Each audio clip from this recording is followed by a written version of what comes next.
మా అమ్మవారి విగ్రహం అయితే చెక్కతో అయితే చేసుంటారు మామ.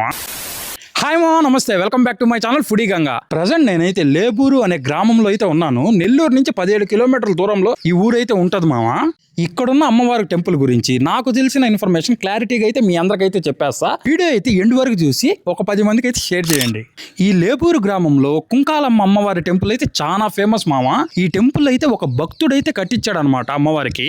మేమైతే సాయంత్రం 4 గంటలకు వచ్చాం కాబట్టి టెంపుల్ అయితే క్లోజ్ లో ఉంది. 6 గంటలకైతే టెంపుల్ అయితే ఓపెన్ చేస్తారంట. నార్మల్ గా అమ్మవారి విగ్రహాలు అనేటివి ఎక్కడైనా రాయితో అయితే చేసుంటారు. ఇక్కడున్న కుంకాలమ్మ అమ్మవారి విగ్రహం అయితే చెక్కతో అయితే చేసుంటారు మామ. ఈ వీడియో చూస్తున్న మీలో ఎవరికైనా ఈ టెంపుల్ గురించి తెలుసుంటే కమెంట్ అయితే చేసేయండి. ఇంకో మెయిన్ మ్యాటర్ ఏంటంటే ఈ కుంకాలమ్మ అమ్మవారి తిరణాలు అయితే జూన్ 22వ తేదీ నుంచి జూన్ 30వ తేదీ వరకు ఘనంగా అయితే జరుగుతాయంట.